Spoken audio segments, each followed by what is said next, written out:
Hi, everyone. Welcome to the Becoming Anchored podcast. My name is Laura Deneen. I'm your host for today, and we have with us the lovely Alice Stricklin. And so I will definitely let her introduce herself as we start chatting about our topic. Lauren Jackson is not with us today, but I know that she's with us in spirit. So anyway, if you're new to this podcast, this is the Becoming Anchored podcast. We are really just here to ride the waves of life with you all. Lauren actually had the idea to start this podcast last year, and I was fully on board. And so all the different moving pieces, we are finally making those come to fruition, and we're so excited to have you. So on this podcast, we will be sharing about our real life experiences. Lauren and I talk about being moms and working full-time and living authentically and all the things that really our day-to-day lives.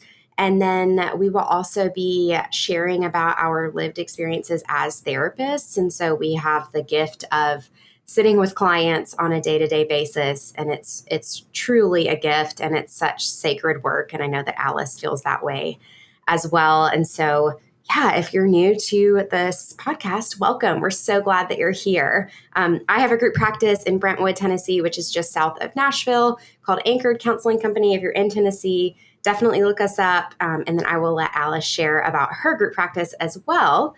But this is really quick.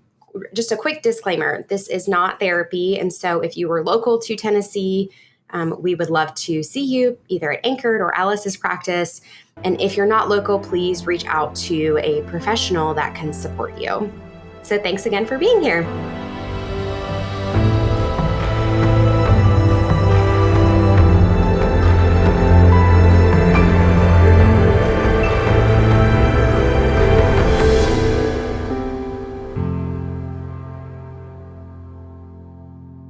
Today, we are going to be talking about all things trauma. And so Alice is just a wonderful person, first and foremost. She's a revered trauma therapist. So she's an expert in the field. She's been doing this longer than I have, and I really look up to her. And I definitely have received amazing support from her over the years. And so I feel so honored that Alice is taking time out of her morning today to come talk to us about the world of trauma and trauma recovery. So there's really no better person to learn from on this topic than Alice Stricklin. So this episode is going to be, I just know it's going to be amazing. So thank you, Alice, for your time today. Oh, thank you so much for having me. I feel like I'm having some imposter syndrome. It's like, oh, I don't know if I'm like the expert or I'm the best one to listen to, but I'll do the best I can, just sharing what I know. So, oh my gosh. Well, y'all can already tell that Alice is super humble. So I will say that you're the expert, and it's okay. You can just soak that in. But you're an expert in my eyes. And for anyone listening, you know, Alice is an expert, and she really does know her stuff about trauma and trauma recovery. And a lot of how I practice through a trauma-informed lens and an attachment-based lens is because of the learning that I have and all of the training that I've gleaned from Alice. I'm super thankful just to have her in my life.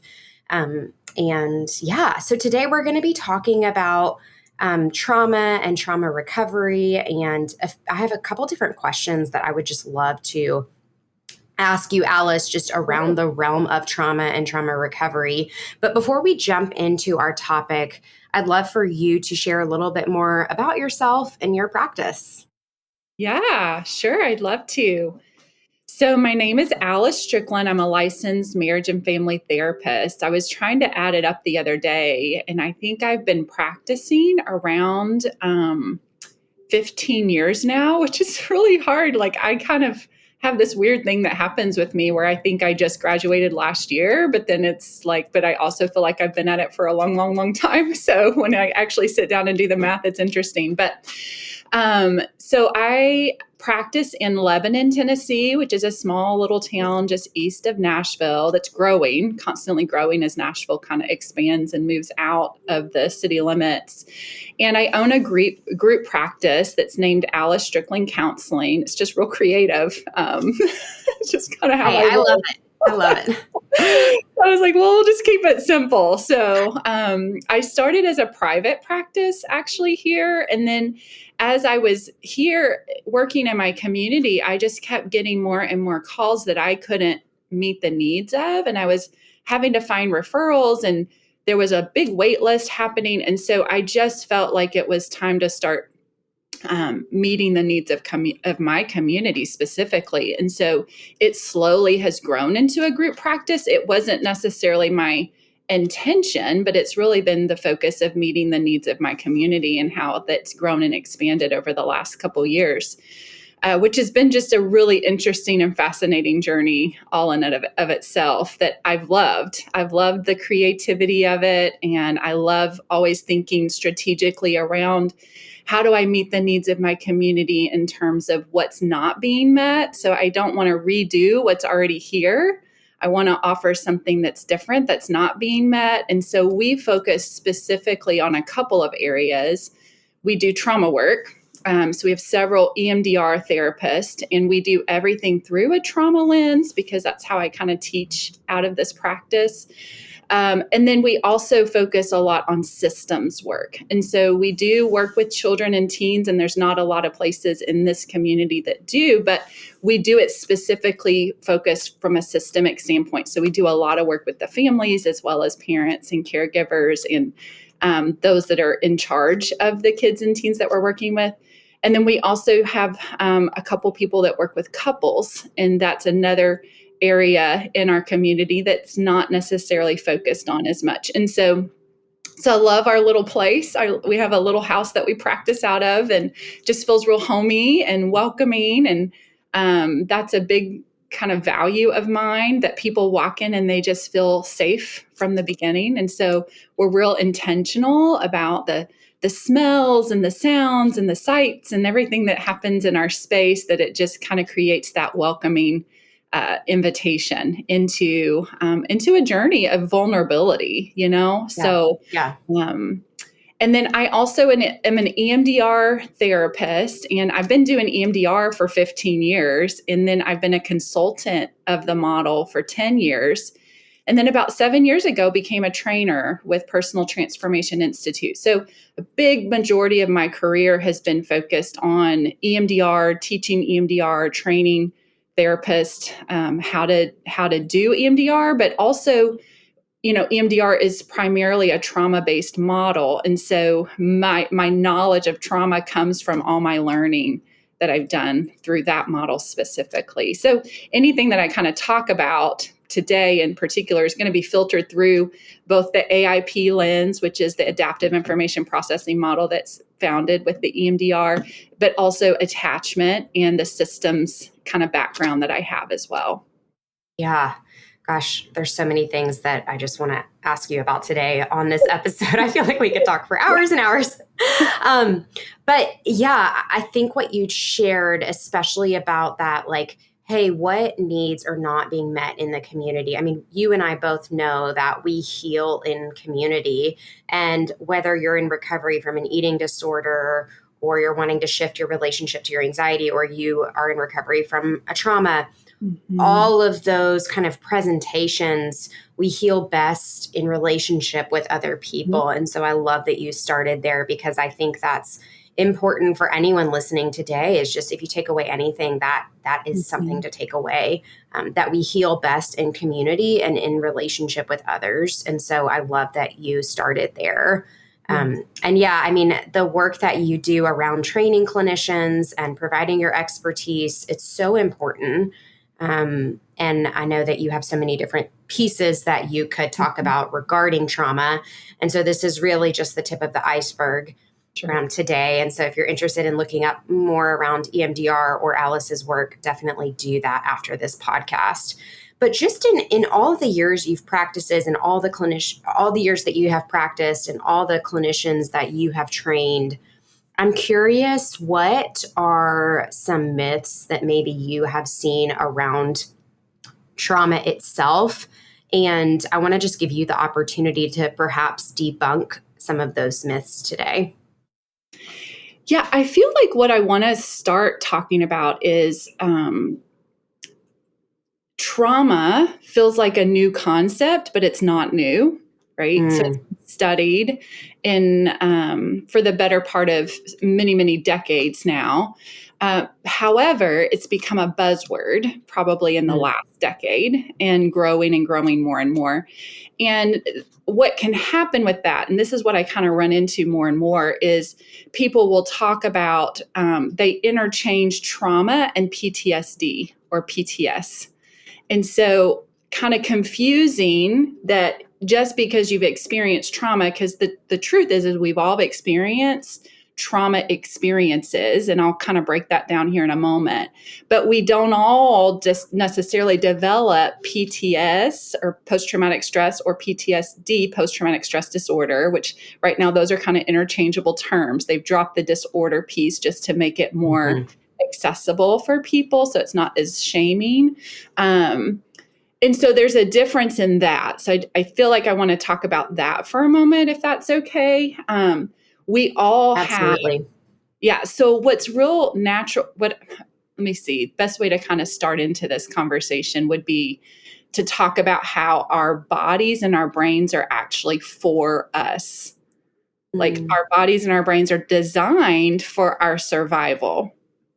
And those survival responses are what people refer to as trauma responses.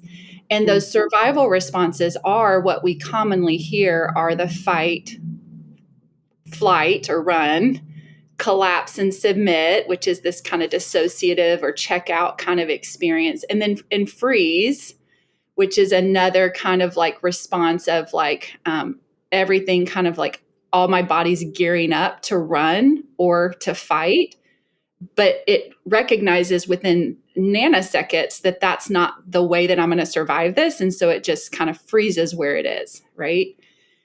And so when we have kind of these trauma responses, anytime our system is moving into a distressed state, it doesn't even have to be a trauma experience like we would think about trauma. It can be a high stress situation. So let me rabbit trail for a second. If we go back to like a couple of years ago, 4 years ago, when we were entering into pandemic, everybody was moving into stress and high stress situations. And some actually moved into trauma type experiences based on their healthcare or whatever their experiences were with the pandemic and with COVID, and then also what was happening around them in their community.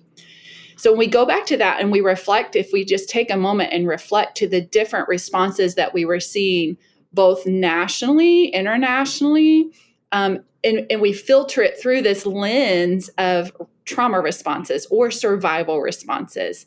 So people became more combative. Well, fight response, right, was happening. People became more like hoarding, taking things in, right? Like kind of that run response and hunkering down, right?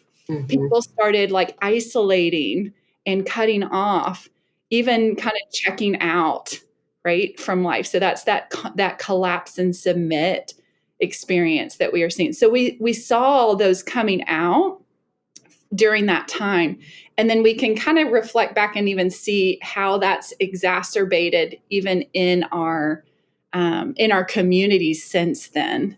And so some ways that we're seeing that show up in our world, right, in the counseling world, is we're seeing a rise in anxiety disorders, right? We're seeing a rise in PTS kind of type symptoms, but not necessarily meeting the criterion for the disorder. And what it is, it's our nervous systems, which are for our survival, right? Has been activated and working really, really hard to keep us safe and to help us survive. And when we have prolonged experiences where we are in situations where we have to survive, which that was a 2-year-long process, right? Where we were just inundated and our systems were constantly in that response place. The longer we're in it, it's like our body and our brains and our nervous systems acclimate. Yeah. It stays in that. Yeah. Yeah. Yeah. I mean, that all makes so much sense. And yeah, I mean, I think that is an important myth to debunk around just because we go through a trauma, right? We definitely don't want to invalidate the trauma Sure. itself, but that does not necessarily mean that we are going to go on to develop post-traumatic stress disorder or post-traumatic stress. Yeah, Yes. absolutely. Yeah, and so sometimes people will like, well, what's the difference between someone who develops full PTS and someone who doesn't? And what the literature tells us on that is it's around what we call resiliency factors or protective factors. And so protective factors actually involve community. And so our ability to feel safe and seen and heard and connected to other people that are safe for us is a huge protective factor. So when I'm working with folks, if I can hear and listen for, is there people in your life that you know are for you, that you feel safe, that they know, they have your back. I'm listening for that. That's a big, huge protective factor. And, or have you ever had that in your life? So if I'm working with someone who maybe they didn't have safe homes, but they did have a teacher or a neighbor or someone that they knew was looking out for them, that they knew they could go to as a safe person that helped them feel seen, heard, and connected. That's a huge protective factor against developing like long-term or even more severe symptoms of what we're talking about. Other protective factors can be like positive thinking, having a level of both a kind of a good combination of realistic thinking and optimistic thinking. Yeah. Like Instead of I have the all, ability to cope with something hard yes, or something along those lines. yes, Yeah. right. Yeah. And then another protective factor is the ability to flex or be flexible. So to be able to transition. So change is hard, transitions are hard for everybody, but can you eventually adapt to it? Or That do you makes a lot fight of it? sense. You fight it tooth and nail, right? So all of those are what we, that and many more, but those are all pretty key factors in protective against developing. So it may not mean that I don't necessarily have PT, like the kind of trauma symptoms, right? Because maybe I've experienced a big trauma and then I have symptoms that kind of come up for me afterwards, but they're not enough to move me into a full diagnosis, right? Mm, So, what may help me from moving to that full diagnosis is the amount of those protective factors that I have in my yeah. life that I Yeah. can then lean on to help me in my healing journey as well. I can Yeah. pull those forward and lean on those a little bit more. Yeah. Gosh, that's just such rich information, Alice. And I'm like just soaking in everything that you're sharing today. Thank you so much. Back to this piece that you shared that really stood out to me is this concept that our bodies are for us. And Mm-hmm. you've used that language a couple times, right? Both in the Yes. context of our bodies being for us when we go into a fight, flight, Yeah. freeze, or fawn, and then looking for safe people or people in our communities that are for us as Yes. well. And one thing that we see at my practice at Anchored when people are coming to us with an eating disorder presentation, or perhaps Mm-hmm. their loved one has an eating disorder, they most likely have trauma in their background as well. And we will certainly get to a place of treating the trauma eventually, right? We're practicing through a trauma informed lens, but we're working on getting those behaviors down Yeah. first. But oftentimes they will express to me or my staff that they feel like their bodies have betrayed them or abandoned them. And I imagine that in your practice, you hear that language or more verbiage around that that's similar as well in your clients. Yeah, I'd love to speak to that. So, what we see, especially when there's early childhood trauma or sexual trauma that's happened. So, sexual trauma would be sexual violations to the body. Incest would be a big one. Not so that's where sexual violations have happened within the family or by someone in the home.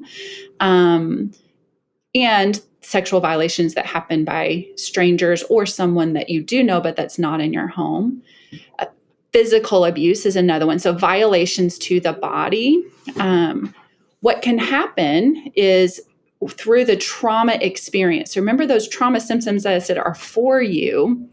When someone is experiencing a trauma moment like that, their body and their brain is responding to help them survive that moment.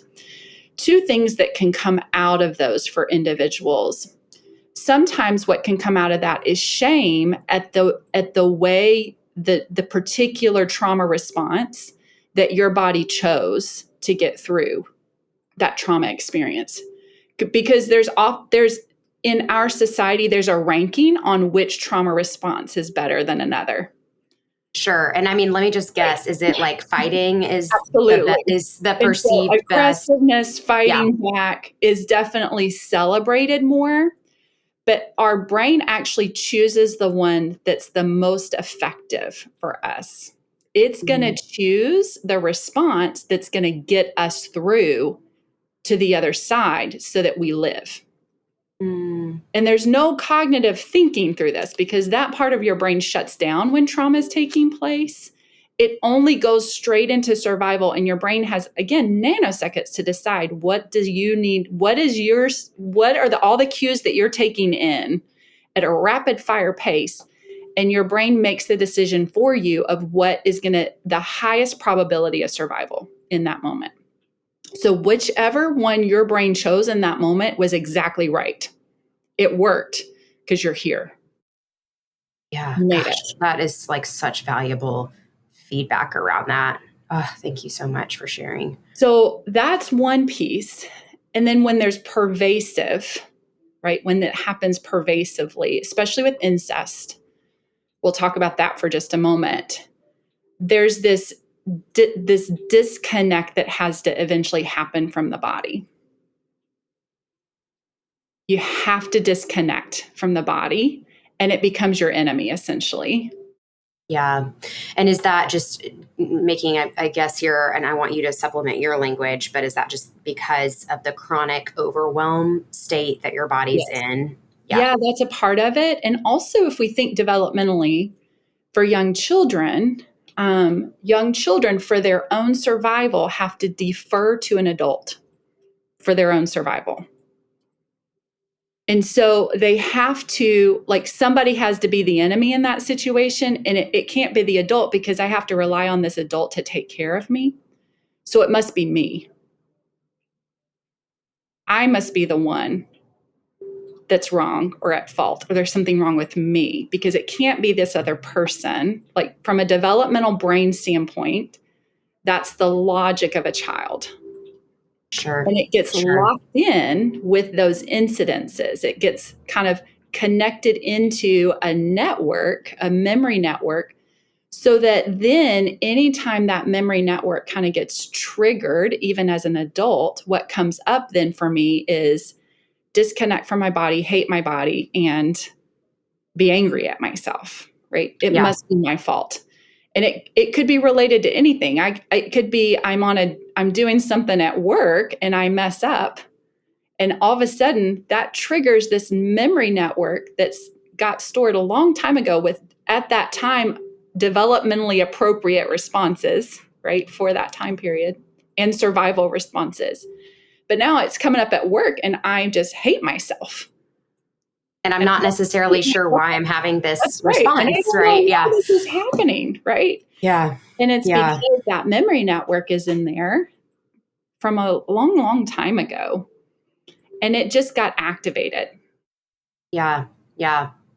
Yeah. And that makes sense. In EMDR, we talk a lot about like the different kind of, and you might have better language than me around this, but like subcategories of those negative cognitions. So in the EMDR world, for those of you that are listening, shorthand for that is NCs, right? But that I could see from that there would be a lot of, whether it's shame or defectiveness or powerlessness or helplessness or lack of feeling safety, whether it's safety with myself or safety interpersonally with other human beings. I could see that all of those negative cognitions would perhaps be instilled after going through either a trauma or that chronic pervasive trauma like you've talked about.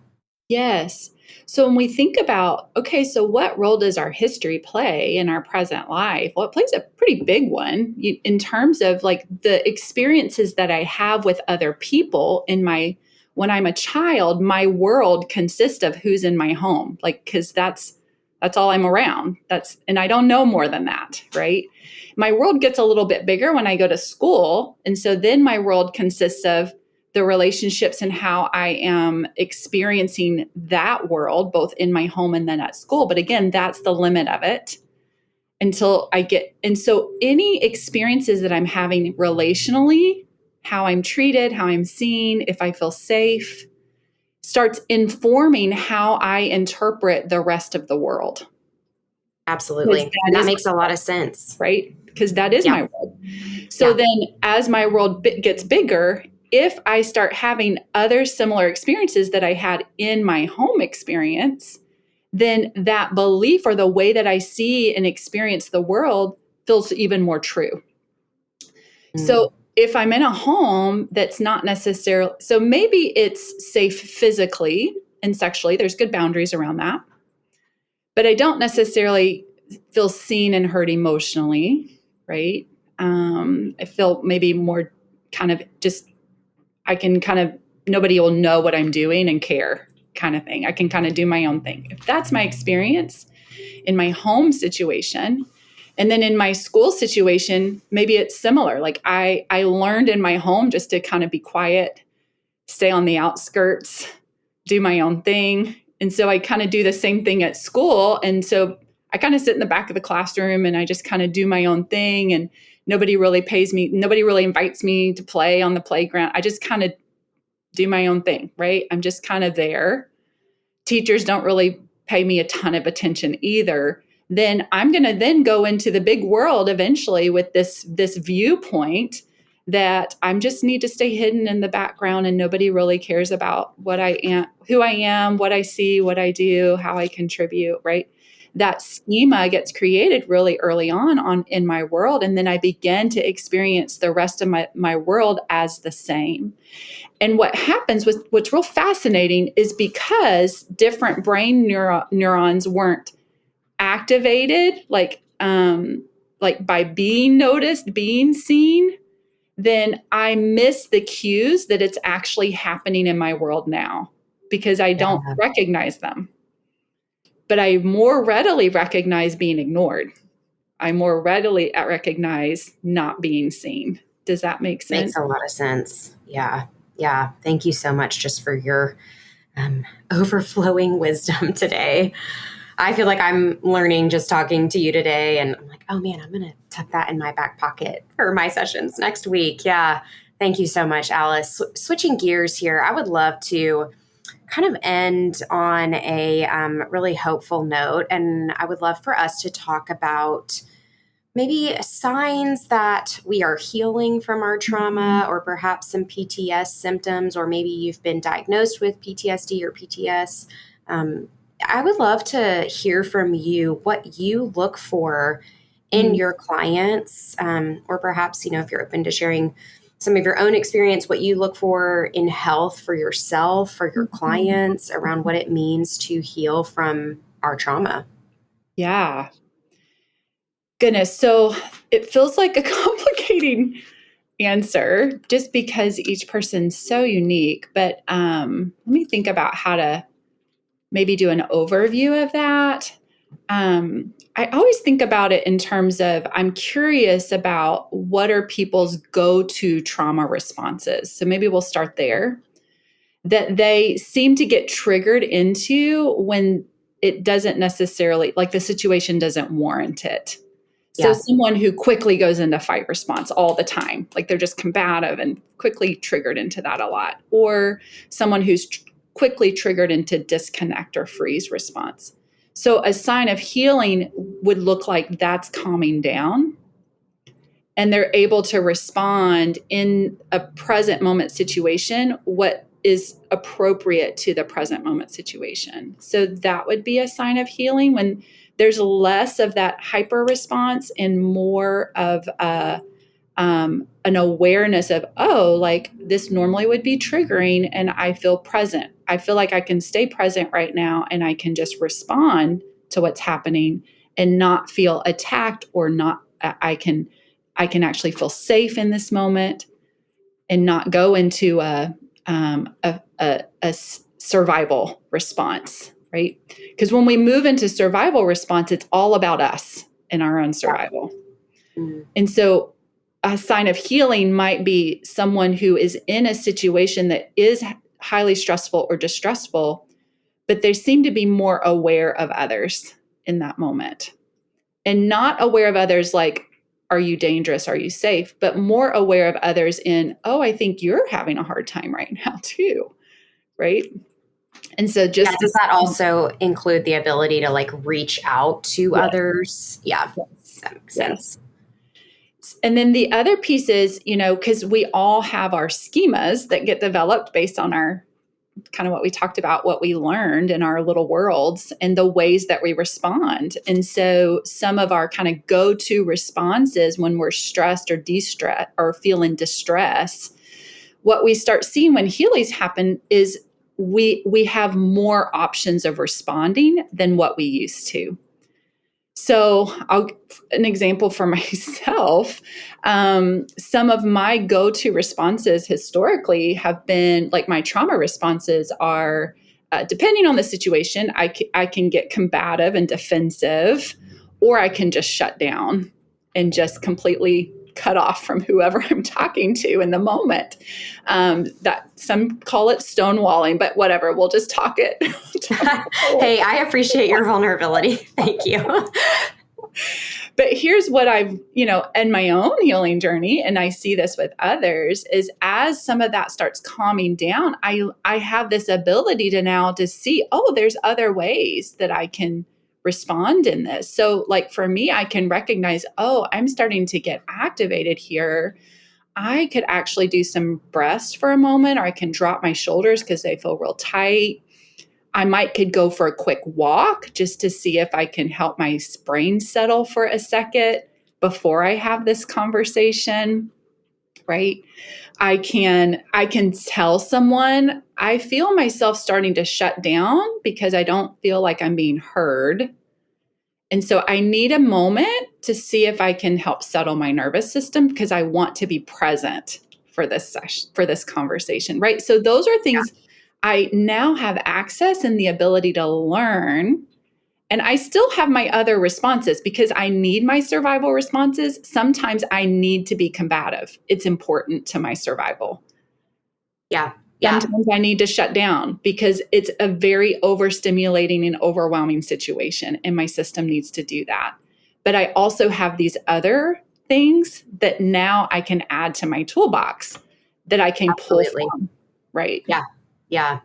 And since we're being vulnerable on today's episode, I've done a couple different responses when I maybe am in my unhealth. And I've done a lot of work around this. So I don't feel shame sharing this today with you guys. But yeah, I mean, I can, in my unhealth, go to a fawn response, which for those of you listening, that's more of like a people pleasing, putting my own needs last. And I've done a lot of therapy around that. I can also do more of the combative response too. And both of those responses are me trying to protect myself. And I love this idea of practicing curiosity over shame. So language that I will use that's a little different from yours, but it sounds like it's kind of getting to the same point is like, hey, I'm really trying to regulate myself right now, or I'm trying to regulate my emotion, or I'm not quite sure what I'm feeling. I need a second.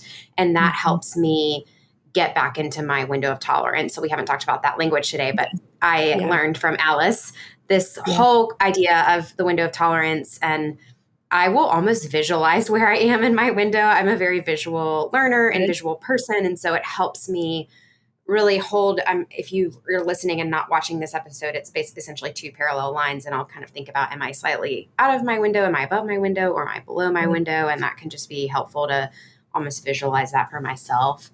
And really asking myself what I need to get back in my window, that second fold piece too. Not only where am I in my window, but what do I need? Like you were talking about, do I need to go take a few steps outside in the sunshine? Do I need to eat a nourishing, meal? And do I need to have a snack? Do I need to have a glass of water? What would help my system right now recalibrate, so to speak? Yeah. Yes. Yeah, I love that. And the window of tolerance comes from Dan Siegel's work. So if anybody wanted to learn more about window of tolerance, you can look up Dan Siegel's work on that. And it's just a really great way for all of us to begin to recognize, because when we're in our window, we can be present, even with stressful things. Right. But when we're out of our window, we're moving into those survival responses. And when we're in survival responses, our brain and our body is 100% focused on survival and nothing else. And it's hard to be relational. Yes. And we talk a lot about that on this podcast, but really this idea of living according to our values. Yeah. I know if I'm in a hypervigilant or hypovigilant state, I'm most likely not treating people in a way that's in line with my value system. Right. Like you're talking about, right? Like I'm not my best self, or, along those lines. I'm not living maybe according to my value system. So that's a benefit of getting back into our window, is we're able to have conversations or experiences with other humans that are in line with our value system. Yes. Yes. Yeah. And I want to be clear for anybody that's listening, when you are in danger, whatever survival response you're going into is absolutely appropriate. And you shouldn't be in your window of tolerance when you're in a dangerous situation. Right. Because like we've talked about, your body is trying to survive and protect yourself. And that's a good thing. That's exactly right. And I hope we can begin to talk about celebrating that, right? Like as a culture, as a community, is celebrating the ability to have those survival responses and to go into them and use them, and recognize like when our body's going into it, something, if it's not a dangerous situation I'm in, but my brain and my body's gone into it, then that just tells me, oh, there's a memory network that's being triggered here. And that creates then a pathway of healing, because something just came to my awareness that let me know, oh, there's something in here that's being stored that's not necessarily helpful to me anymore. And it's creating these moments, right? It's creating these moments in my present life that where I'm reacting to something that's not necessarily what I need to be reacting to, if that makes sense. Yeah, gosh, it really does. One model that we like to use in my practice, and I probably learned this from you just to give you the credit for it, but we like to talk about surviving, living, and thriving. Yes, and there's certainly sometimes that picture, if you will, can help clients really pinpoint where they are. Yeah. And it can inform a treatment plan. It can inform our goals. And even like as a human today, Laura on this show, there are times in my life when I have been more in survival, or maybe I've been more living, but I haven't really been my best self or thriving, so to speak. And so doing that work with a trained therapist that is a trauma-informed therapist can be really pivotal just in your own journey, is asking yourself, hey, what do you do when you're in survival? What does your life look like? Let's paint a picture of what it could be like to move from survival to living and then to thriving. And that can inform our goals and what we want for ourselves. And that's really hopeful work when we start looking at those things together in the therapy space. Mm-hmm. So that's just something for you all to maybe think about as homework. Alice, thank you so much for your time today. I am so grateful. I know that you have a family and you run a practice, and so you're not busy at all. But I really appreciate you just taking the time to be on the show today. It really means the world. How can our listeners find you? Yeah, so you can go to alicestricklin.com, and Stricklin is spelled Stricklin. I think it'll probably be listed on your podcast here, but alicestricklin.com it has information on our group practice. There's also several trainings that I do throughout the year. I have one that's coming out, a webinar that I'm doing at the end of April on how to do EMDR intensives with clients. So this is for EMDR trained therapists. It's not posted yet. I'm waiting on one more approval for CEs, and then it'll get posted. But I've got that happening several times this year. I also am working on another training on how to develop resources in the first couple phases of EMDR for complex trauma. And then one of my most exciting projects that I'm excited about and really working on right now is I have just in the last couple, probably the last 2 years or so, been really feeling such a passion for helping therapists that are dealing with the vicarious trauma from the work that we do with clients. And so I'm working right now on developing a retreat, like half-day retreat experiences where we're working with therapists and bringing them together, or even helpers, just helpers, because we see this show up in both in the medical field and helping professions, also first responders, also pastors and pastors in pastoral counseling, all of those areas, social workers. So developing a retreat kind of experience where we can begin to recognize those signs and symptoms, but also learn some different tools of how to help our systems be able to sit with others, but also let go of what is being stored inside of us in those sessions. Yeah. So I'm hoping to have that ready to go by this fall, but that's my other thing to kind of look out for. I love that. I didn't know you were doing that. That's amazing. Would you like to provide the homework or the affirmation today? I would love to just offer to those that are listening that may you find compassion for yourself in the journey that you've gone through and the journey that you have ahead of you. And may you take the information that you've heard today and begin to listen and be curious through your own story of ways that you have been a hero in your own survival, and how the symptoms and the things that you may have come up in your life have been so actually useful and helpful when you put it in context. And may you find healing in the act of doing that. Yeah. So that's both of the homework and the affirmation together. But I love this piece around like, may you find healing. And then your homework is really just to look at your story and, cultivating a sense of curiosity and compassion. Gosh, Alice, thank you for your wisdom. Thank you for being here today. We will certainly include all of your information in the show notes, and I wish you well. Yeah. Thank you for having me.